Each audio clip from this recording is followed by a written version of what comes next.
It's time for Branding Business, the only show that brings branding experts and corporate executives together to explore how branding your business can improve both your top-line growth and bottom-line performance. Brought to you by RiechesBaird. And now here's your host.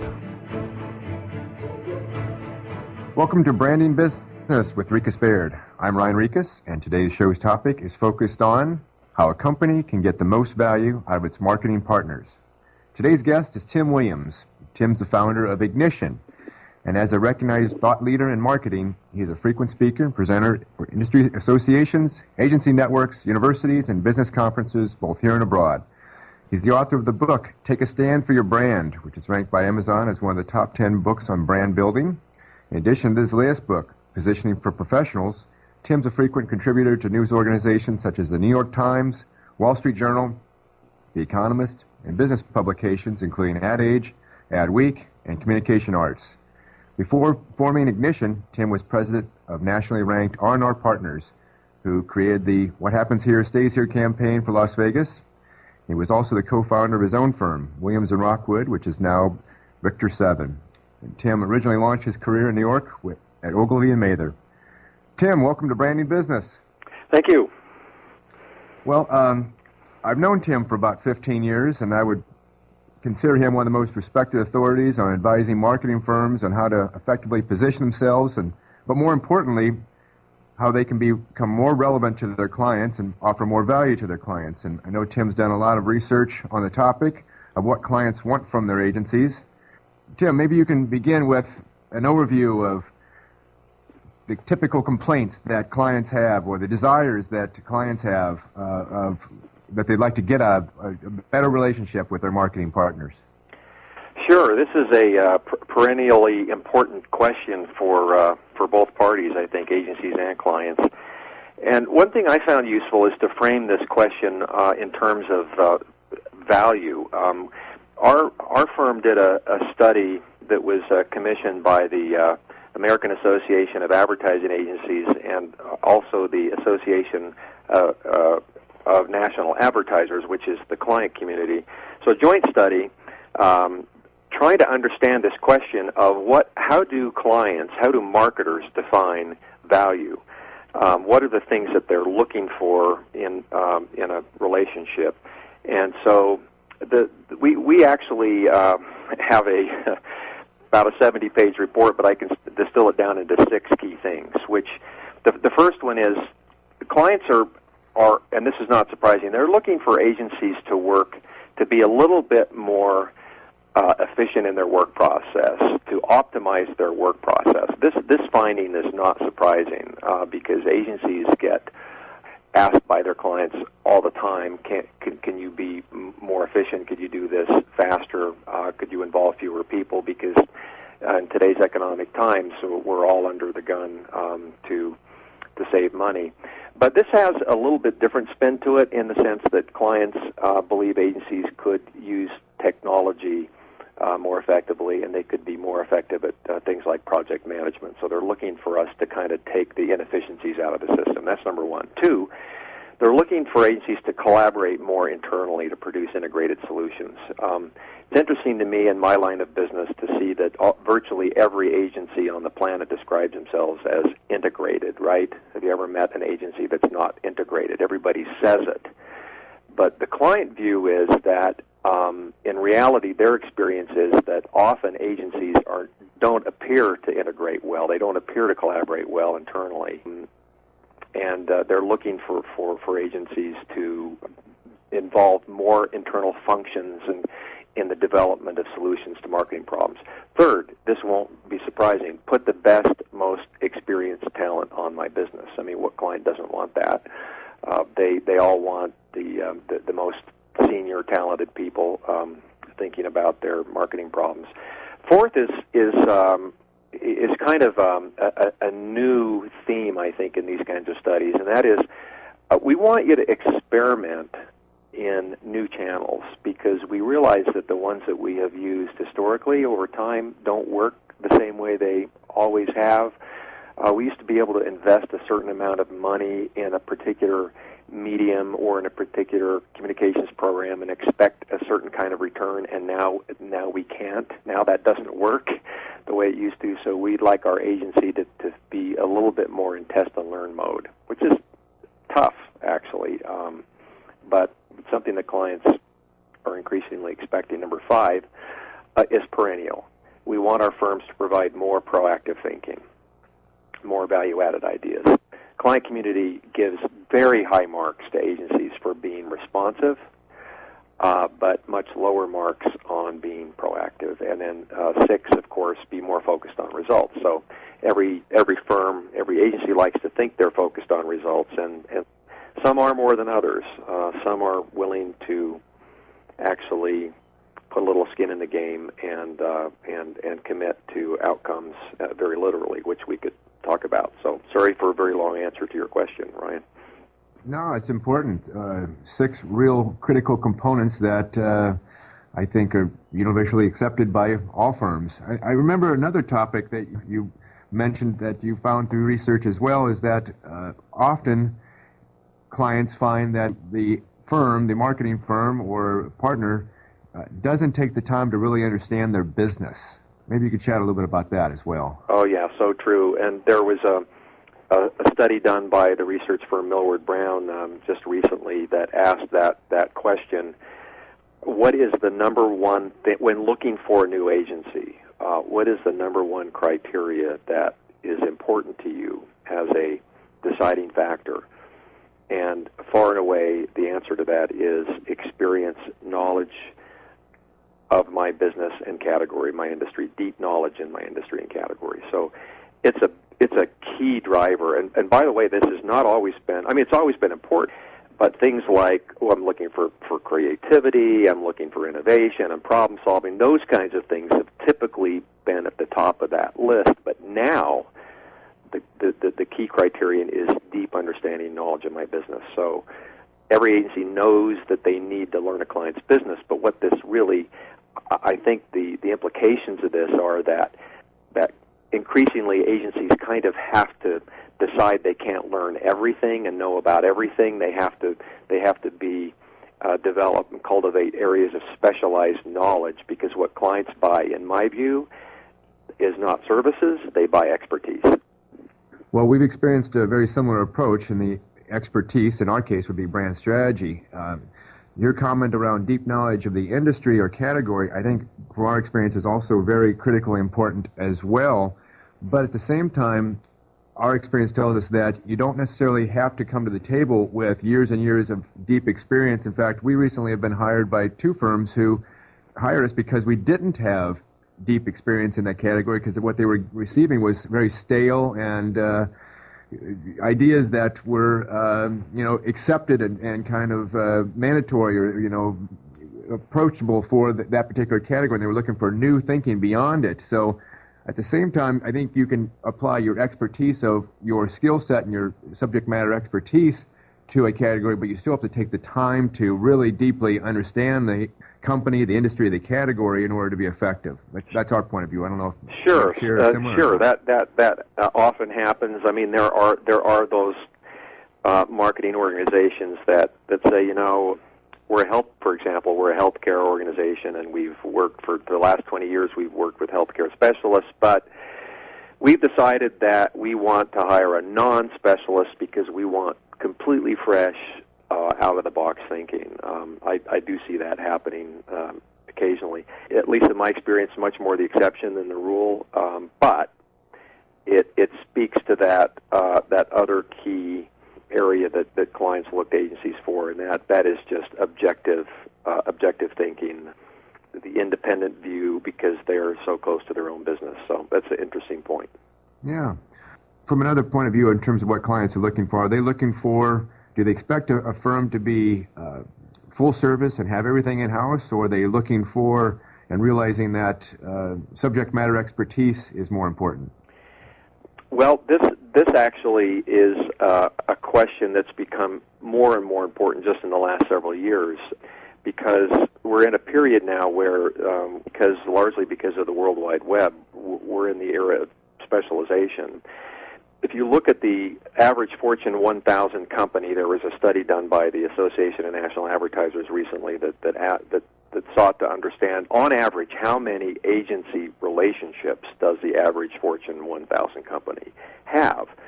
And the answer is 17 on average. And some much more than that. I mean, companies like Kraft have 70 agency relationships, which is unusual. But to have 17 or 20 is not unusual, and so that there is no such thing among large marketers. There is no such thing as an agency of record anymore. There used to be. Back in the days of Mad Men, there was a kind of a single key agency relationship, the one firm that was full service that kind of offered everything, but those were much simpler times before the agency business kind of unbundled itself. But now we're in an era where clients are looking for key areas of, as you say, subject matter in areas like strategy, branding, creative development, media, social media, public relations, events, and so forth. Well, with the need for professional service firms, agencies, to be perceived to be more of a specialist than a generalist, the importance of a clear positioning strategy is probably even more important, and I'm sure clients are looking for that, and at least they should be, in terms of the firm's ability to define and create a clear positioning strategy. Any thoughts around that? Yeah, they absolutely are. They absolutely are. There is not a single client out there looking for a wide range of experience. I like to, call agencies' attention to that fact, because when they go out and describe themselves as full-service integrated marketing communications firms with a wide range of experience, nobody wants to buy that. They're buying experience, specific experience in terms of subject matter expertise or expertise in a category or market segment or audience or type of brand. I mean, certainly the sophisticated clients are absolutely looking for firms that know what they stand for. The only place where the so-called full-service generalist concept works is in small markets with smaller organizations. There's still a need for that. If you're a small organization, you might be looking for a so-called full-service relationship, but eventually you'll outgrow that organization will outgrow that and see the need for more specialist help. Makes sense. Well, Tim, why don't you tell our listeners a little bit about your book, Take a Stand for Your Brand, and details behind that?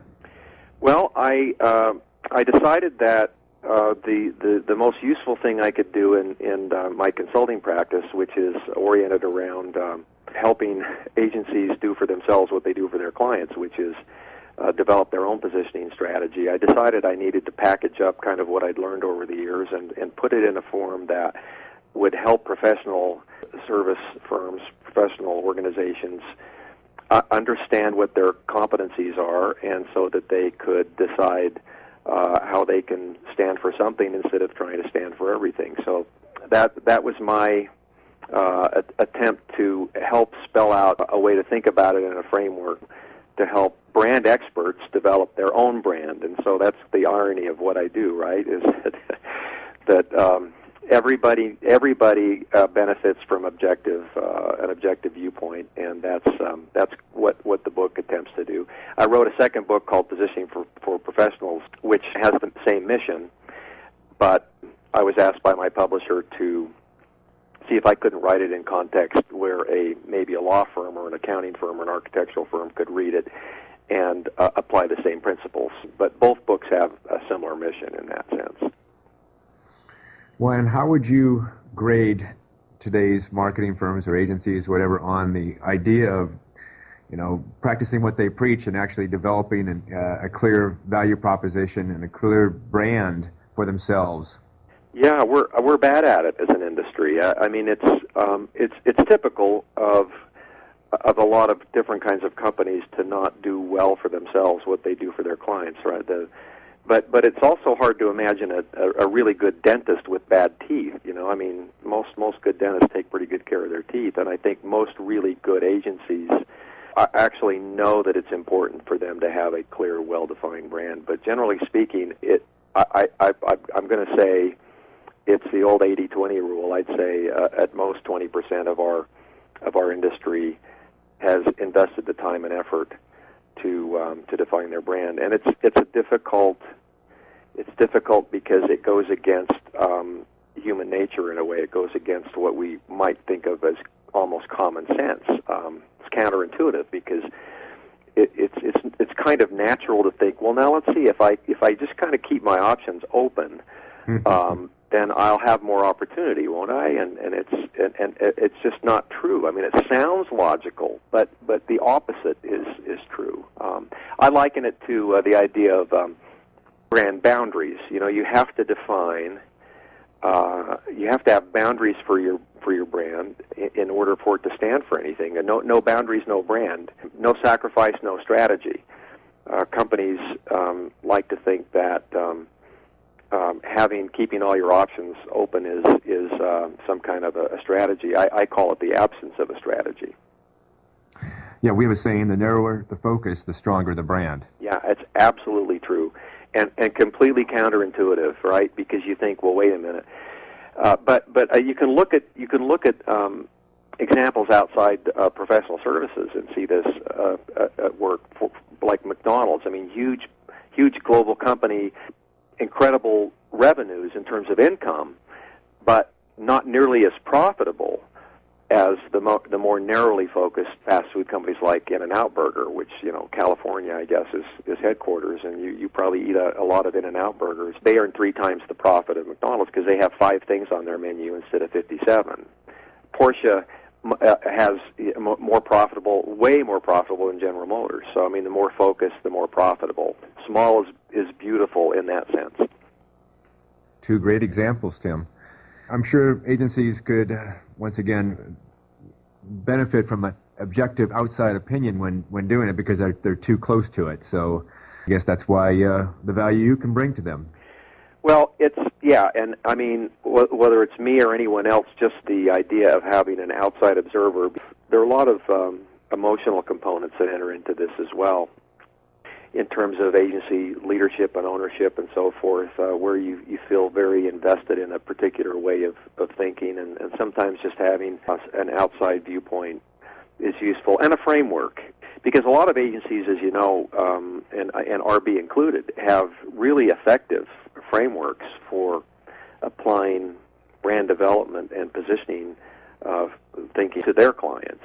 And so what I'm doing essentially is I'm just turning the mirror around and saying, okay, now let's look at your brand, and let's ask these very same questions of your brands. It's difficult for a lot of reasons, and it's very curious to me that branding experts feel like everything in the world can be branded, like water, you know, covers 75% of the Earth's surface, but it somehow can be put in a bottle and sold for $5, and so we can brand water, but there's one thing that we can't brand, and that's us, that's ourselves. And why is that? That doesn't make a lot of sense when you stop to think about it. We ought to be able to brand ourselves. We often get asked, why in the world would you limit yourself to just focusing on B2B? Isn't that just leaving a lot of opportunity on the table? And we say, well, yes, but it's also a clear, conscious decision to own a category and territory that's not as crowded and one that we are experts in, and we get hired specifically for that. So anyway, just an example of, yes, we are sacrificing, but I think that's the art of brand strategy in the first place. It is indeed. That's what it means to have a strategy. A strategy is deciding what not to do. I mean, that's what strategy is. So when RiechesBaird decides not to do consumer marketing, then that's a strategy. That's giving your brand some boundaries, because otherwise you don't know what to stand. You don't know how to invest your time and energy. You don't know how to allocate your resources. You don't know what kind of people you should hire. You don't know what your website should say. I mean, leaving things open is the most ineffective way that you could possibly run a company. Well, Tim, another topic I'd like to chat with you about is one I know you're passionate about, and that is how agencies or professional service firms get paid and how they provide value for their clients, and how those two should be more married together. Maybe you can share your point of view on this. Sure. So this is a topic that actually is getting a lot of discussion in all of professional services, not just our business, but even more so in law, and accounting, because increasingly clients are actually looking at the hourly rate and finally starting to understand that the amount of time someone spends on something doesn't really equal the value. I mean, it can in manual work, right? When you're mowing a lawn or digging a ditch, but this is knowledge work. To say that what we do is somehow equal to the time we spend it just doesn't compute. I mean, there are all sorts of famous examples of incredible value that has been created for clients and marketers that really bears no relationship to the amount of time that it took to develop it. And the reverse is true, obviously, too, that sometimes we can spend a lot of time and not really succeed in creating much value should the client pay for that. So what my colleagues and I preach is that we need to uncouple that, unhook that false relationship that we've developed over the past, 40 years, actually, and instead find more creative ways to think about how we can get paid. It's very uncreative to say, well, we're going to just add up our hours and times it by this rate and send you a bill. I mean, really, we're in the creative services business, and that's as creative as we can be about how we get paid. Everybody else applies a lot more creative thinking to that question than we do in professional services. And by the way, the rest of the world prices in a completely different way. Your iPhone is not priced by the hour. You don't go to a car lot and say, well, I really like this BMW, but how many hours did it take to build? Those are questions that are just not applied to anything else in a capitalist society except professional services. We feel like it's time to undo it there as well, because those two concepts don't relate. You can have a brilliant marketing solution in 3 seconds or 3 minutes or 3 days or 3 weeks or 3 months, right? It just depends. Is there a common method that you would use to determine the value? Is it identify your desired outcome and then just take it from there, if you would? Yeah, it's a very common question that I get is, well, okay, what's the approach then? I mean, how do you do it? And the answer is there are a million approaches, because unlike cost-based compensation, which is you can count it up and put it on a spreadsheet and times it by an hourly rate, that's very scientific. A value-based approach, by definition, is not objective, but rather subjective, meaning there are many, many different ways to do it, and some of the best ones haven't even been thought of yet. But generally speaking, there are 3 ways to think about getting paid based on value instead of cost, because what the hourly rate is just a cost. It's the agency counting up their costs and saying, here's your bill. A cost is not a price. A cost is only your internal cost of doing it. It has nothing to do with the external value to the buyer, which is the client. So we say there are 3 basic ways you can think about pricing based on value. First is a simple fixed price based on perceived value. So this is a fixed price, which is how most of the rest of the world prices. Fixed price for your iPhone, fixed price for your HP laser printer, fixed price for your Dell computer, right? So, but it's based on perceived value. How much is the buyer willing to pay? The iPhone was priced this way. Sorry to keep using it as an example, but it's not based on how much it costs to build. It's based on how much would a consumer be willing to pay. So that's version 1. Second way is a dynamic price based on outcomes, which is what I think you just referenced, which is saying, what are the outcomes we're trying to accomplish with this project or this assignment? And let's attach a value to those outcomes and pay us for achieving a set of outcomes rather than for the amount of time we invest in it. And the third is even less typical and less common, and that is a variable price based on usage. So this is how musicians and actors and writers and photographers are paid. So, and ironically, those are the people ad agencies hire and employ. So we already know how this works, because that's how we pay the people we hire. This is applying that same thinking to the work we do for our clients to say, rather than just assigning the intellectual property rights to our clients, we would maybe keep the IP rights ourselves and license the use of the work to the client. And there's some interesting experiments going on in that area, but briefly, those are 3 main ways to think about it. Well, Tim, that's a great summary, and I think can give some valuable input to clients who are evaluating how to hire and how to compensate firms that bring them value. Unfortunately, Tim, we're out of time. 30 minutes went really too fast. It did. I thank you for being a guest on Branding Business. Any final thoughts or insights to share with listeners? Well, I would just say I love all these questions. I think these are the right questions to ask. about focus and value. I think agencies undervalue themselves. They have a bit of a self-confidence problem, and it's time for agencies to understand how they create value and really get paid for it. And at the same time, develop value for the clients to develop a long-term relationship, right? Yep, absolutely.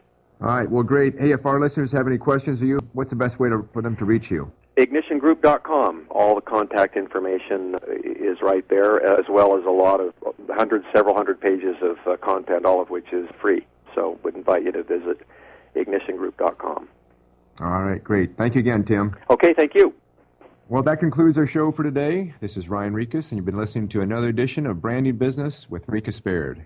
Well, that concludes our show for today. This is Ryan Rieches, and you've been listening to another edition of Branding Business with RiechesBaird. If you'd like to listen to past shows or read our blog series, visit brandingbusiness.com. Until our next show, stay focused. Stay focused. Stay focused.